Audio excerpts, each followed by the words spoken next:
एक माँ आज अपनी बेटी को न्याय दिलाने के लिए शहीद स्मारक पर बैठ गई। हाथ पर तख्ती लिए मेरी बेटी को न्याय दो। मामला छिंदवाड़ा के ही अंदर का है, जिसमें एक युवक द्वारा नाबालिग युवती के साथ छेड़छाड़ करने की शिकायत युवती और उसकी मां द्वारा पुलिस में दी गई, जिस पर सजा पाकर युवक पुलिस की कैद से बाहर आते ही फिर से उस युवती के साथ जबरदस्ती करने की कोशिश करने लगा। मां बेटी द्वारा लगातार इसकी शिकायत पुलिस से की गई, पर पुलिस विभाग की लचर व्यवस्था के चलते आरोपी आराम से थाने में बैठकर कुछ ही घंटे में बाहर आ जाता। मानसिक रूप से प्रताड़ित युवती और उसकी मां ने अब शहीद स्मारक में बैठकर आमजन से न्याय दिलाने की मांग की है। जब हमारे शहर के अंदर की ही युवती सुरक्षित नहीं है, तो हम आसपास के क्षेत्रों की तो बात ही नहीं कर सकते। वर्तमान समय में ऐसी दशा देख पुलिस से कार्यवाही की मांग ही की जा सकती है, वह भी कठोर। देखें खबर। आकाश यादव नाम का लड़का जो मेरे मोहल्ले ही पे रहता है, वो मुझे 2-3 सालों से परेशान कर रहा था, जिसकी मैंने छेड़छाड़ की रिपोर्ट दर्ज कराई थी चौकी पे।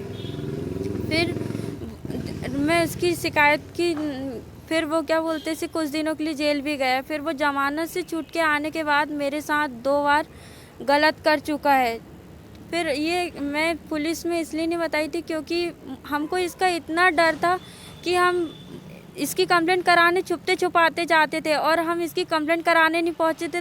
वो भी इसको यहाँ पता चल जाता था कि मैं इसकी कंप्लेंट कराने गई हूँ, और इसको कंप्लेंट कराने जाती हूँ ये पता चल जाता, तो ये फिर हमको बहुत ज़्यादा आतंकित करके रखता था। और पुलिस में भी इसको कुछ नहीं करते थे, लाते थे और घंटे 2 घंटे रहता था, चल जाता था। ये जैसे ये हरकत करता था तो आए दिन का नाटक था इसका। ये हमको रोज़ हर तरीके से पीड़ित करता था, मेरे को, मेरी नानी को, मेरा छोटा भाई को। मेरी नानी सियानी है, मेरी मम्मी मेरे पास, हमारे साथ पापा नहीं रहते 15-16 साल से। हम लोग हमारे घर पे अकेले ही रहते हैं।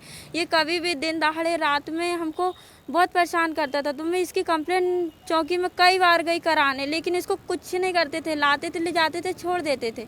लेकिन अभी जब 27 तारीख 6वां महीना सन 2021 को मेरी मम्मी को जो भी मजदूरी का काम मिलता है, मेरी मम्मी बाहर बनी करने चल जाती है। इसको लगा कि करके मेरे घर पे मेरी मम्मी नहीं है, लेकिन मेरी मम्मी जब बनी में कहीं गई थी वहाँ से आ गई और मेरी मम्मी पीछे थी। ये मेरे घर में सामने से दिन दहाड़े घुस आया और मेरे को ऐसे पलंग में ढकेला और मेरे साथ कुछ गलत करने का प्रयास किया, और मेरे कपड़े पूरे नीचे से ऊपर कर डाला। और फिर मैं चीखी चिल्लाई, मेरी आवाज़ सुन के मेरी मम्मी आई। फिर इसको ऐसा करने से रोकी। इसको ये भी नहीं बोल सकी क्यों तू ऐसा क्यों कर रहा है। इसके हाथ पैर जोड़ने लगी, इसके सामने गिड़गिड़ाने लगी। मेरी सियानी नानी, मेरी मम्मी इसके सामने गिड़गिड़ाने लगी, ऐसा मत कर भैया तू। इसके हाथ पैर जोड़ के इसको भेजाई वहाँ पे। फिर मैंने इसकी कंप्लेंट कराई। जब अभी ये जेल में गया, फिर मैं डर के कारण पहले नहीं बता पाई, लेकिन मेरे को थोड़ी हिम्मत आई कि करके आप मेरे को बताना चाहिए। फिर मैंने मेरी मम्मी को बताई कि मम्मी ये जमानत से छूट के आने के बाद मेरे साथ और 2 बार गलत कर चुका है करके मैं मेरी मम्मी को बताई। मेरी मम्मी ने फिर क्या बोलते से चौकी में भी गए हम, लेकिन वहाँ पे हमारी कोई सुनवाई नहीं हुई। फिर हम एसपी साहब के पास भी गए, तो एसपी साहब ने बोले ठीक है हम कराते। लेकिन हमने एसपी साहब को 2 बार आवेदन दे चुके और एसपी साहब से मिलके भी आ चुकी मैं 2 बार, लेकिन कराते बोले। लेकिन अभी तक हमारी कोई भी सुनवाई नहीं हुई है, ना चौकी से ना एसपी साहब से हमारी कोई भी सुनवाई नहीं हुई, ना हमको किसी प्रकार का वहाँ से कुछ भी आश्वासन नहीं मिला है। आज आप लोग यहाँ पे क्यों बैठे हैं? आज हम लोग यहाँ बैठे हैं कि हमको न्याय मिले। राजनीतिक पार्टी संबंध नहीं रखते हैं। माँ बेटी हैं आप, क्या समस्या है आपकी बताइए। मेरी समस्या यह है कि एक मेरे मोहल्ले का लड़का है आकाश यादव, वो कम से कम 2-3 सालों से परेशान करके रखा है हमें। इतना दहशत है हम लोगों को उसका कि अगर वो कुछ भी करता तो हम कंप्लेंट लिखवाने भी छुपते छुपाते जाते हैं। और मेरी बच्ची के साथ उसने छेड़छाड़ की, इस वजह से मैंने कंप्लेंट लिखाई चौकी पे।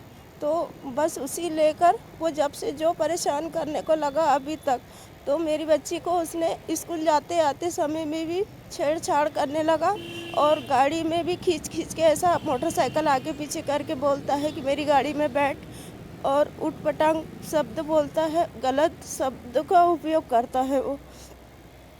बच्ची ने मुझे आके बताई, तो मैंने जाके फिर कंप्लेंट लिखाई चौकी में दूसरे दिन जाके। तो वहाँ पर कंप्लेंट भी लिखी, उसकी लेकर भी गए, फिर छूट जाता है वो। कहाँ का मामला है? रामबाग छोटा गुरुद्वारा, वहाँ रहते हैं। धर्म टेकड़ी चौकी। क्या हुआ है आपकी बेटी के साथ वो बताइए। मेरी बच्ची के साथ में उसने दुष्ट कर्म किया है और केस चलने के दौरान ही उसने ये सब कुछ किया। जेल से छूट के आने के बाद में भी दहशत के कारण बच्ची मुझे ये बात नहीं बता पाई, क्योंकि उसे ये लगता था कि जेल उसका आना जाना, मेरा पुलिस वाले कुछ नहीं करते। ये सब चीज़ हम शिकायत करते, 2 घंटे बाद वो वापस आ जाता। तो इस वजह से बच्ची ने भी और हिम्मत नहीं जुटा पाई। फिर जब वो अंदर गया तब उसको लगा कि अब कुछ मैं मेरी माँ को बता सकती हूँ। जब फिर बच्ची ने मुझे बताई कि मम्मी इसने मेरे साथ में भी ऐसा 2 बार कर चुका है। इसकी शिकायत आपने पुलिस में करी थी? जी। क्या हुआ? रविवार के दिन आकाश यादव नाम का लड़का दोपहर में ऐसे उसको लगा कि मैं घर पे नहीं हूँ, मैं कोई काम से बाहर भी जाना पड़ता है, मुझे मेरे घर में कोई नहीं है तो मैं कोई करना पड़ता बाहर के भी और घर के भी काम। तो उसको लगा कि ये घर पे है, नशे की हालत में आया पी खा के, और सामने के दरवाजे से लड़की अंदर थी तो अंदर घुसा और लड़की को ऐसे पलंग में धक्का देकर कुछ गलत करने की कोशिश कर रहा था उसके साथ में। तो लड़की ने आवाज़ लगाई, बहुत जम से चीखी कि मम्मी नानी करके। मेरी माँ और मैं दौड़ आए उसको जैसे ही देखे हमने तो उसको बोले कि ये क्या कर रहा है, तू मत कर भैया, यहाँ से चले जा, हम तेरे हाथ पैर जोड़ते। हम चिल्ला चौट करके बाहर वालों को भी नहीं बता सके कि हमारे घर में घुस गए, क्योंकि हमें डर बहुत था उसका। इसके पहले भी उसने मेरी माँ को रक्तारोहण कर दिया घर में घुसकर, इसलिए हम बहुत दहशत में है उसके कारण। अब मैं ये चाहती हूँ कि ये बलात्कार का एसपी साहब को मैंने आवेदन दी हूँ तो उसमें ये दर्ज कराए। एसपी साहब से आपकी बात हुई? आपके परिवार में कितने लोग हैं? मैं हूँ, मेरी माँ है, मेरे 2 बच्चे। एसपी साहब से आपकी बात हुई क्या? एसपी साहब को मैंने मिलकर बताई भी ये बात, आवेदन भी दी, तो एसपी साहब ने बोले कि ये जो हमें आप बता रही है पहले क्यों नहीं बताए। तो मैंने बोली सर बच्ची मुझे जब बताएगी मैं तभी तो बताई हूँ आपको, मैं इतनी बड़ी बात कैसे बता देती। बच्ची दहशत के कारण डर इतना है नहीं बता पा रही थी वो।